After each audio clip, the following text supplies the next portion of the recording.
Hello नमस्ते जोजोलोपा सम्पूर्णलाई फेरि पनि मेरो नयाँ ब्लगमा स्वागत छ। आज चाहिँ नि म टोहा आइसकेको छु। ब्लग के को बारे रहेको छ भनेर तपाईले पक्कै पनि थम्बनेल हेरेर थाहा पाइसक्नु भएको छ होला। यस, आज चाहिँ नि टोहा खाजा महोत्सवको ब्लग लिएर आएको छु र ब्लगको सुरुवात चाहिँ मैले यो टोहामा रहेको बस पार्क जहाँ चाहिँ अहिले भर्खरै नयाँ वाल पेन्टिङ बनाइरहेको छ। यति धेरै राम्रो सुन्दर वाल पेन्टिङ रहेको छ, त्यहाँबाट सुरु गरेको छु। ल जाउँ है त फुड फेस्टिभल भएको ठाउँतिर। Let's go. यो चाहिँ टोहाको बस पार्कमा रहेको वाल पेन्टिङ है, जहाँ चाहिँ नि यहाँ टोहाको चाहिँ नि परम्परा संस्कृतिलाई झल्काउने चित्रहरू कोरिएको छ। प्रत्येक चाडपर्वहरूलाई दर्शाउने हिसाबले वाल पेन्टिङ रहेको छ है। एकदमै राम्रो चित्र कोरिएको छ, हेर्न सक्नुहुन्छ तपाईहरुले पनि। यो लाखेदेखि लिएर बाजा बजाइराखेकोदेखि लिएर रोपाई जात्रादेखि लिएर बिस्केट जात्राको यता अझै पनि पुरै कम्प्लिट भएको छैन, कम्प्लिट गर्दै हुनुहुन्छ चित्रकार साथीहरूले। एकदम राम्रो चित्र कोर्दै हुनुहुन्छ र साथसाथै यो जात्राको रथको चित्र सँगसँगै म तपाईहरुलाई एउटा जानकारी के गराउन चाहन्छु भन्दाखेरि यही आउँदो नयाँ वर्ष 2082 सालको वैशाख 1 गतेदेखि चाहिँ नि टोहामा चाहिँ नि प्रत्येक वर्ष चाहिँ बिस्केट जात्रा हुने गर्दछ। त्यसमा पनि तपाईहरु आएर हेर्न सक्नुहुन्छ, रमाउन सक्नुहुन्छ, रमाइलो गर्न सक्नुहुन्छ। ठ्याक्क वैशाख 1 गतेदेखि 4 गतेसम्म रहनेछ। वैशाख 1 गते चाहिँ नि सपना तीर्थ मेला लाग्नेछ भने 2, 3 र 4 गते बिस्केट जात्रा भव्यताका साथ बिस्केट जात्रा सिन्दुर जात्रा हुने गर्दछ। र अब हामी चाहिँ नि यहाँबाट जान्छौँ है त खाजा महोत्सव भएको ठाउँतिर। यहाँबाट बस पार्कबाट लगभग तपाईलाई धेरै हिँड्नु पर्दैन, लगभग 1 मिनट जति हिँडेपछि पुगिहाल्छौँ है त।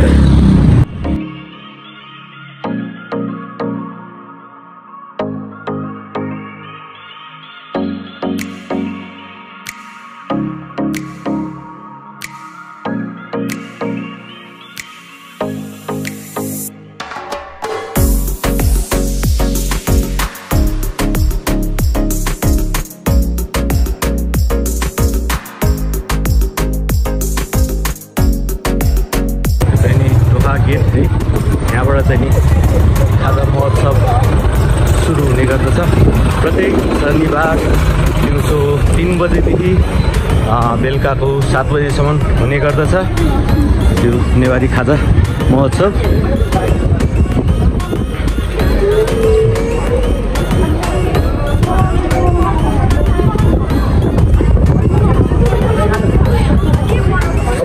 अब आइसकेको जान्न परिहाल्छ। अहिले चाहिँ म आइपुग्दाखेरि 3:30 लगभग भएको छ र यतिखेर हेर्न सक्नुहुन्छ कति भिड बढिसकेको छ।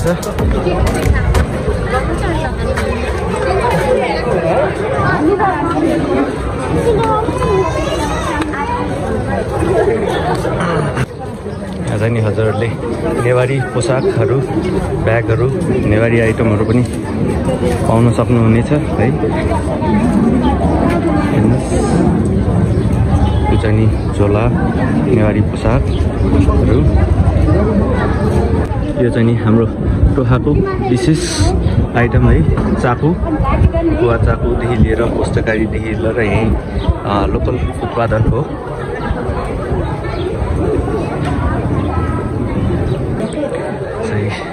मजाले पलेटी मारेर सुकुलमा बसेर हजुरहरूले इन्जोय गर्न सक्नुहुनेछ।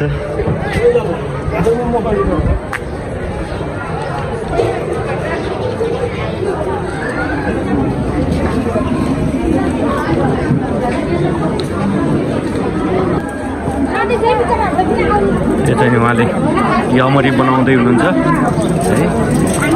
यो चाहिँ नि यमरी चाकु र कुवाको 2 आइटम पाउने गर्दछ।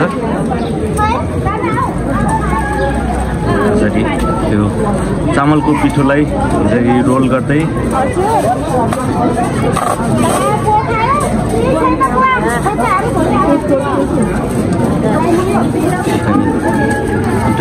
चाहिँ तेल लाउँदै हल्का तेल लाउँदै औँलामा नतासियोस् भन्ने हिसाबले चाहिँ हल्का तेल लाएर चाहिँ यसरी भित्र खाल्टो बनाउनु भएको छ।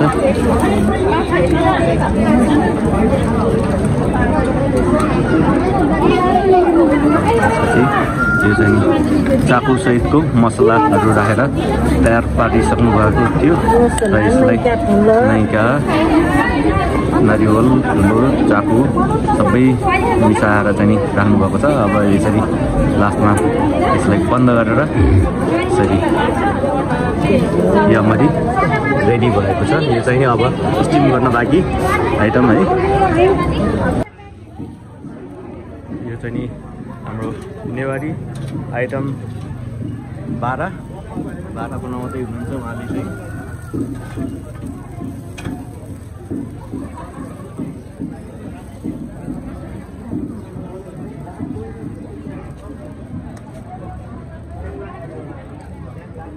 यो चाहिँ नि अन्डा 12 यता आइटमहरू पनि एकदम सस्तो रहेको छ। अन्डा 12 को मात्र 80, मिक्स 12 को 100 र सादा 12 को 60 रुपियाँमा दिइराख्नु भएको छ। आज महोत्सवमा सबै आइटमहरू एकदम मिठो र सस्तोमा रहेको छ। यो चाहिँ मिक्स 12 जसमा मासु, अन्डा र 12 मासुको राखेको आइटम हुने गर्दछ।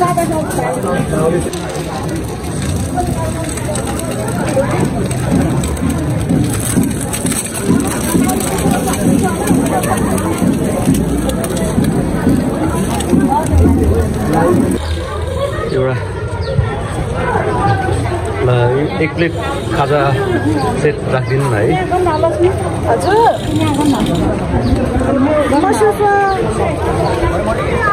के आउँछ हाम्रो यो खाजासँग अचार,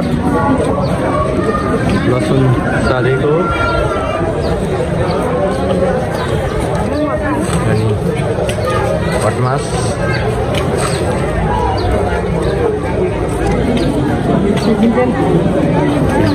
लसुन, यो अर्को लसुन है, अदुवा,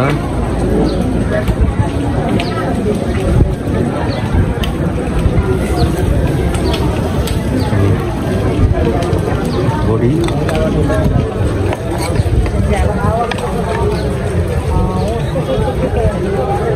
आलु,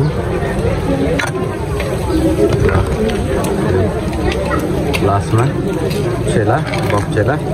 तपाईँले बफ अथवा चिकन भिटामा एउटा युज गर्न सक्नुहुन्छ। यतिको चाहिँ नि कति रे? 200 रुपियाँ। यति धेरै आइटमको मात्र 200।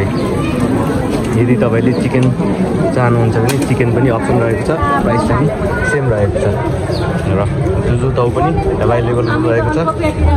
यसमा चाहिँ नि हाम्रो टोखामै उत्पादन हुने छ्याङ र यसमा चाहिँ नि एला है रक्सी पनि पाउँछ।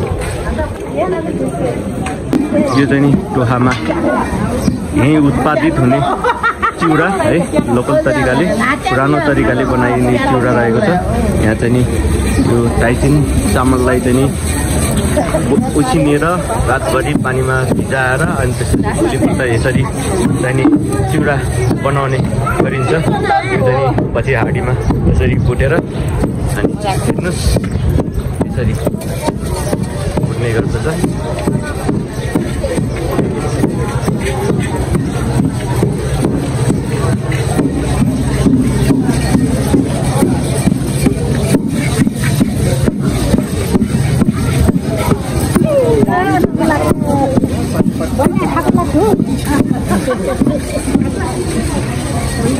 यसरी कुटिसकेपछि यसरी डालोमा राखेर यता सफा हुने प्रोसेसिङ चाहिँ यहाँ हुने गर्दछ।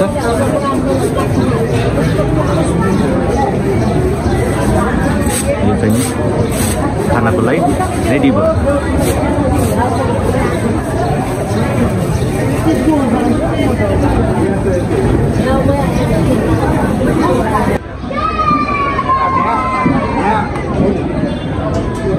चाहिँ नि गणेश पोखरी है। यता चाहिँ नि बोटिङको सुविधा पनि रहेको छ।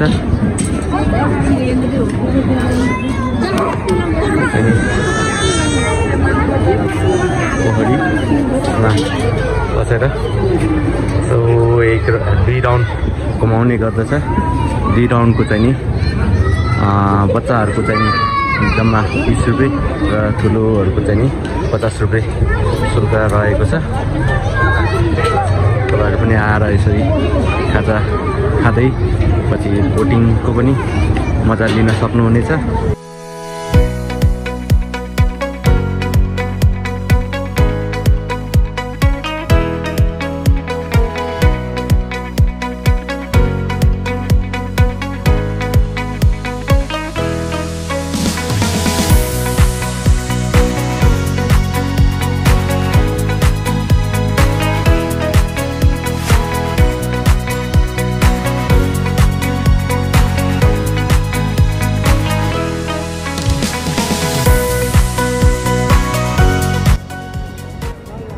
गाइस भिडहरू अति नै बढिसकेको छ। हेर्न सक्नुहुन्छ एकदम मान्छेहरू धेरै हुनुहुन्छ। आफ्नै तरिकाले खाँदै रमाउँदै हुनुहुन्छ। नेवारी खाजालाई रमाइलो हुँदै गर्दै मिठो मान्दै खाँदै हुनुहुन्छ।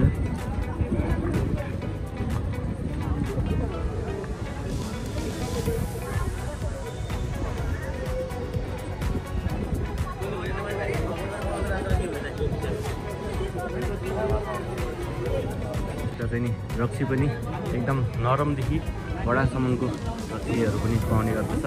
1 पानी 2 पानी 3 पानी 4 पानी 5 पानी भन्दै 1 पानी चाहिँ एकदम कडा रहने गर्दछ भने 5 पानी चाहिँ नरम रहने गर्दछ।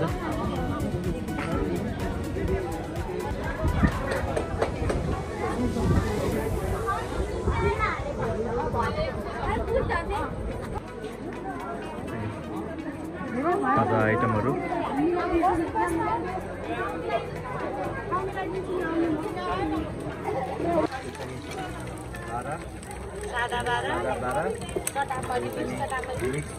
यसमा चाहिँ मासु अन्डा रहने गर्दछ। सब हुन्छ रेडी भइरहेको छ, फ्राई भइरहेको छ। एकदमै यम्मी सब हुन्छ। यसरी बसेर खान सक्नुहुन्छ, आनन्द लिन सक्नुहुन्छ।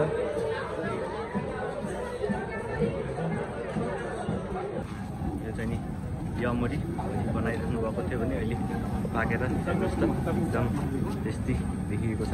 यमरी है त।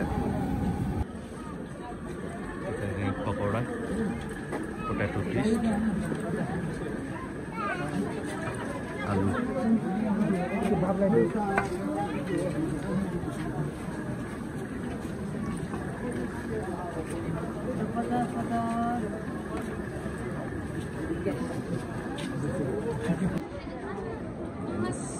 एकदम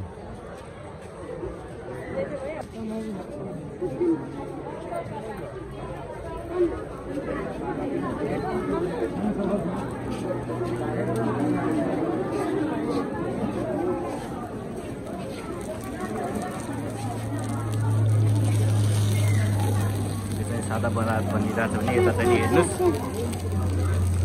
मिक्स तारा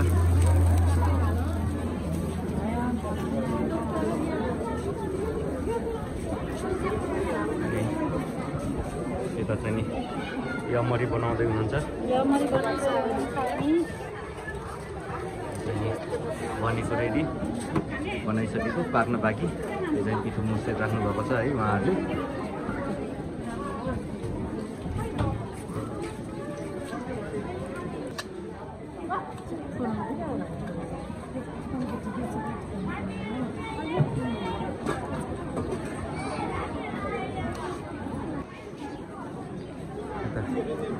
बस्ने ठाउँहरूदेखि लिएर पार्किङको एकदम राम्रो सुविधा रहेको छ है। यता दिउँसोको ट्याक्क 3 बजेदेखि बेलुकाको 7 बजेसम्म रहने गर्दछ।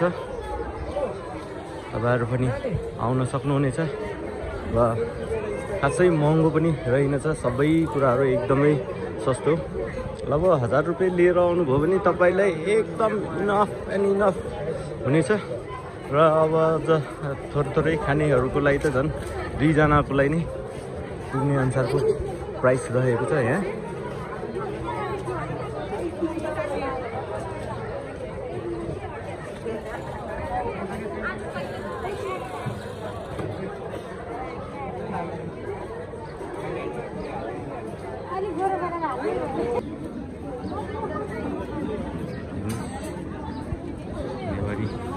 बैग